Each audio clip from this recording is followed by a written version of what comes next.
अध्याय 10 और उदाहरण नंबर 3 हम यहाँ पर हल करने वाले हैं। बच्चों ध्यान दो, 5 सेंटीमीटर त्रिज्या के एक वृत्त की 8 सेंटीमीटर लंबी एक जीवा पी क्यू है। ठीक है, तो ये हमारे पास कोई वृत्त है जिसकी त्रिज्या इन्होंने क्या दे रखी है, 5 सेंटीमीटर। तो ये 5 सेंटीमीटर त्रिज्या हो गई और बोल रहे हैं कि इस पे जीवा जो है वो पी क्यू है और उसकी लंबाई कितनी है, 8 सेंटीमीटर। तो ये जीवा है पी क्यू। ठीक है, इसकी लंबाई हो गई 8 सेंटीमीटर, है ना। अब P और Q पर स्पर्श रेखाएं परस्पर एक बिंदु T पर प्रतिच्छेद करती हैं। तो ये P और Q बिंदुओं पर स्पर्श रेखाएं कौन सी, PT और TQ, ठीक है, करती हैं। TP की लंबाई ज्ञात कीजिए, हमको TP की लंबाई ज्ञात करना है। चलिए अपन स्टार्ट करते हैं, बहुत ही आसान सा प्रश्न है, ध्यान दीजिएगा। सबसे पहले हम लिख लेते हैं हल, और हल लिखने के बाद यहाँ पर बच्चों देखो, चित्र से PT और PQ है ना, ये हमारे पास ये PT PT और QT या PQ नहीं भाई, PT और TQ, ये T होना चाहिए, TQ वृत्त की क्या है, स्पर्श रेखाएं हैं। जब ये स्पर्श रेखाएं हैं तो इसका क्या मतलब है कि TP और TQ दोनों क्या होंगी, बराबर होंगी, है ना। जब ये दोनों बराबर हैं तो हमारे पास त्रिभुज बन रहा है कौन सा, TPQ। ठीक है, ये क्या हो जाएगा, समद्विबाहु त्रिभुज हो जाएगा। ठीक है, अब इतना काम तो हमारा हो गया। अब यहाँ पर देखो बच्चों, ये ओ टी, इसको अपन क्या कर देते हैं, मिला देते हैं। जब इसको आप मिलाओगे तो क्या करेगी, इस पी क्यू को आर बिंदु पर प्रतिच्छेद करेगी। ठीक है, साथ ही साथ में बच्चों ये जो पी टी क्यू, ये जो हमारे पास त्रिभुज है, ठीक है, ये क्या है, समद्विबाहु त्रिभुज है। तो इसका मतलब है कि ये वाला जो कोण होगा, ठीक है, ये सॉरी जो टी ओ होगा, है ना, वो क्या करेगा, इस कोण का अर्धक होगा। इस कोण का अर्धक होगा तो क्या करेगा, इस जीवा को भी क्या करेगा, समद्विभाजित करेगा। ठीक है, तो ये जो जीवा है हमारे पास क्या हो जाएगी भैया, ये पी आर जो है वो हो जाएगा 4 सेंटीमीटर का, और ये आर क्यू हो जाएगा 4 सेंटीमीटर का। क्यों, क्योंकि पी क्यू जो है पूरा का पूरा क्या है, 8 सेंटीमीटर है। अब जितना मैंने आपको यहाँ पर समझाया है पूरा का पूरा यहाँ पर लिख भी देता हूं मैं। चलो बच्चों, इतना होने के बाद देखो, ये मैंने बता ही दिया था, पी आर और आर क्यू दोनों क्या होंगे भैया, बराबर होंगे। ठीक है, तो यहाँ पर अपन लिख लेते हैं, ये जो हमारे पास है पी आर, अब ये हो जाएगा कितना, 4 सेंटीमीटर।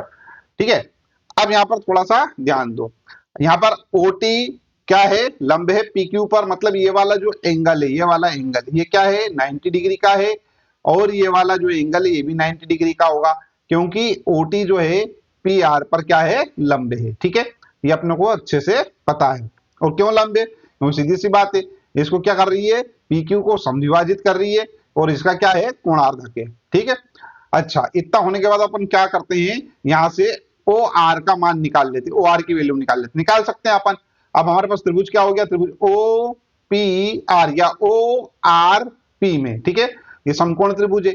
समकोण त्रिभुज है तो पाइथागोरस प्रमेय लगा सकते हैं, पाइथागोरस प्रमेय लगा के अपन क्या कर सकते हैं, ओ आर निकाल सकते हैं। ठीक है,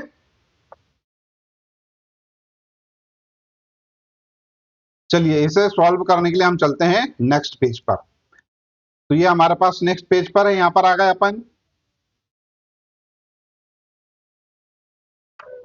यहां बच्चों अपन लिखते हैं त्रिभुज, त्रिभुज ओ आर पी में, ठीक है, त्रिभुज ओ आर पी में। ठीक है, क्या है, कर्ण का वर्ग बराबर लंब का वर्ग प्लस आधार का वर्ग। तो कर्ण का वर्ग क्या हो जाएगा, ओपी का स्क्वायर बराबर लंब पी आर का स्क्वायर प्लस ओ आर का स्क्वायर। ओ आर का स्क्वायर अपने को निकालना है, ओपी, ओपी कितना है, ओपी 5 है, तो ये लिख दिया अपन ने यहाँ पर, 5 का स्क्वायर बराबर पी आर है 4 सेंटीमीटर, तो ये हो गया 4 का स्क्वायर प्लस ओ आर हमारे पास कितना है भैया, ओ आर तो अपने को ज्ञात करना है, तो ओ आर को अपने ऐसा का ऐसा लिखा रहने देते हैं।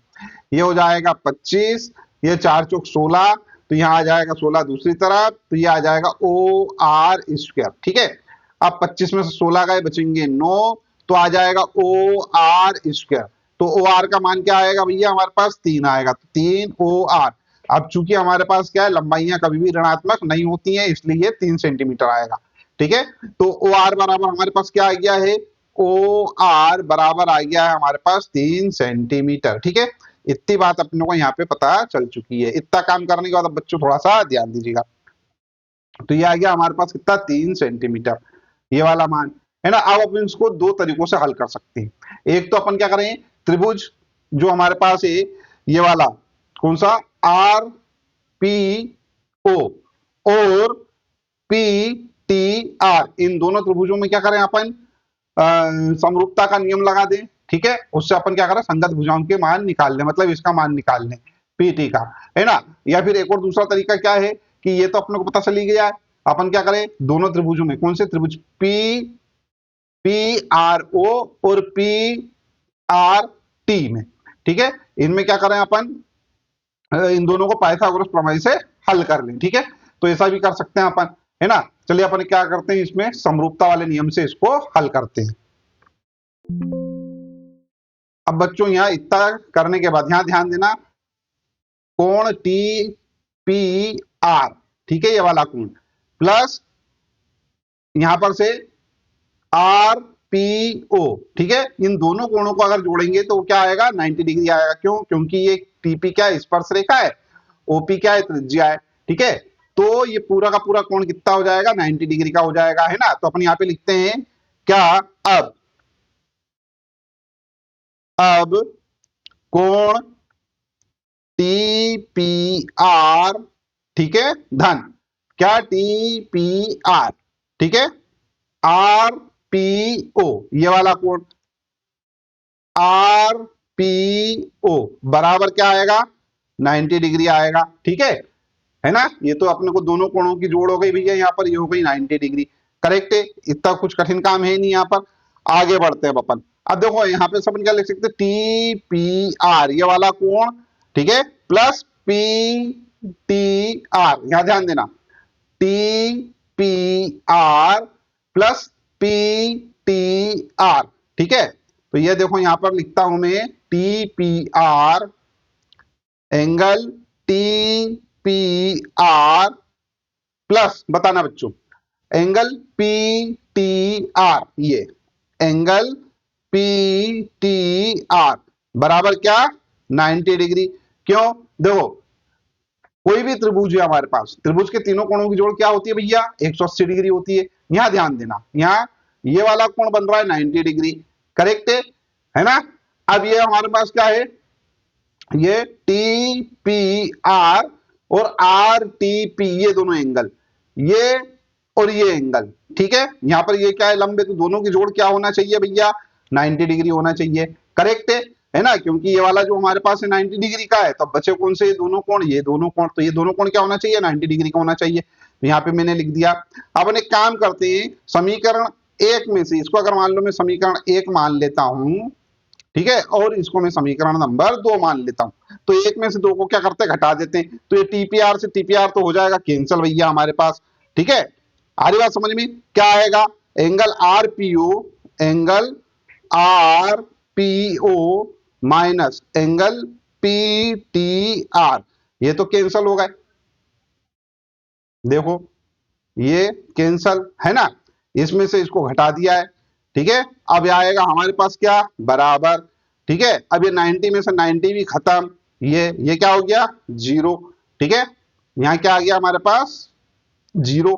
अब इसको अपन उधर ले जाते तो क्या आ जाएगा, angle R P O minus angle P T R, oh sorry बराबर, है ना, ये उधर ले जाएंगे तो बराबर में आ जाएगा, करेक्ट है। तो एक तो ये संबंध अपने को अच्छे से याद रखना है, ठीक है। अब एक एंगल ये हो गया बराबर, है ना। अब अपन दो त्रिभुज ले लेते हैं।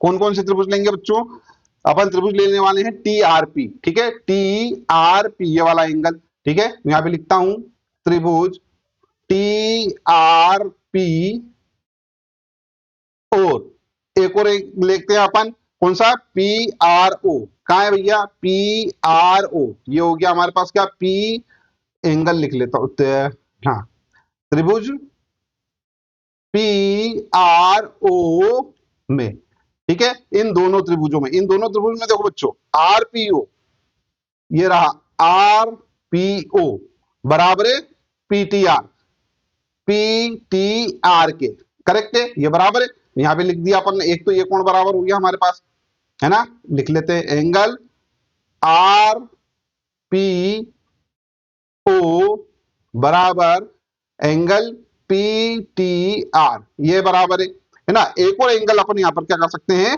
बराबर रख सकते हैं।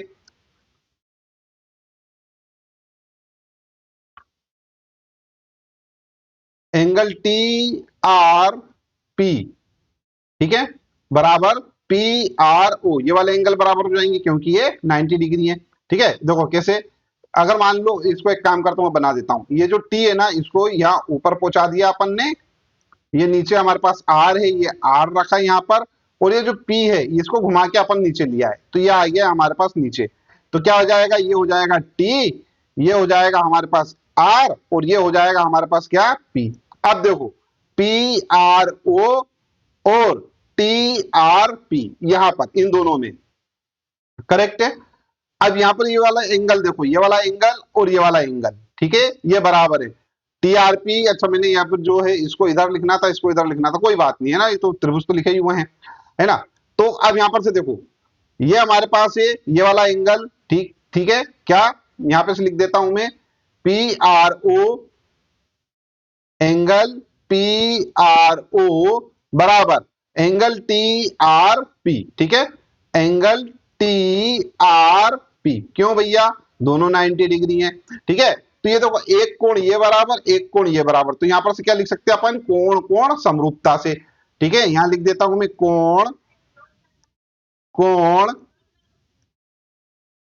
समरूपता से, ठीक है। कोण कोण समरूपता से क्या हो गया, दोनों कोण क्या हो जाएंगे, दोनों त्रिभुज क्या हो जाएंगे, समरूप हो जाएंगे। तो यहां पर मैं लिख देता हूं क्या, त्रिभुज पी आर ओ समरूप है त्रिभुज टी आर पी के। अब जब दोनों त्रिभुज समरूप हैं तो भैया यहाँ पर समरूपता के नियम के अनुसार क्या कर सकते हैं, इनकी संगत भुजाओं को क्या कर सकते हैं अपन, अनुपात में लिख सकते हैं, ठीक है। तो इनकी संगत भुजाएं क्या है, अनुपातिक लिख देते।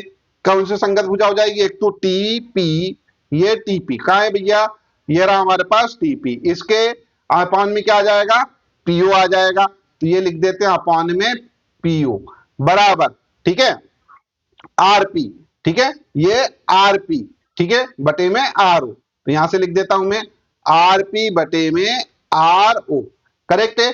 अब यहां पर इनके मान रख देते हैं अपन, टीपी, टीपी कितना भैया, टीपी, टीपी तो निकालना है अपने को, है ना, तो ये टीपी ऐसा का ऐसा लिखा रहने दिया। पीओ, पीओ, पीओ 5 सेंटीमीटर है, तो ये लिख दिया अपन ने 5 बराबर बराबर, आरपी, आरपी कितना है भैया, आरपी या पी आर, ये हमारे पास 4, ठीक है, 4 सेंटीमीटर। आरओ, आरओ 3 निकाल लिया था अपन ने, 3 5 चौक 20 हो जाएगा यहाँ पर, तो ये हो जाएगा टीपी बराबर 20/3 सेंटीमीटर, सेंटीमीटर, और यही क्या होगा भैया, हमारा आंसर होगा, ठीक है, यही क्या है, हमारा आंसर है, ठीक है। आई होप ये वाला प्रश्न का हल आपको समझ में आ गया होगा। बच्चों ये वाला जो उदाहरण है ना, ये आपकी परीक्षा की दृष्टि से क्या है, महत्वपूर्ण है, परीक्षाओं में आता रहता है, इसलिए इस वाले उदाहरण को आप जरूर हल कर लीजिएगा।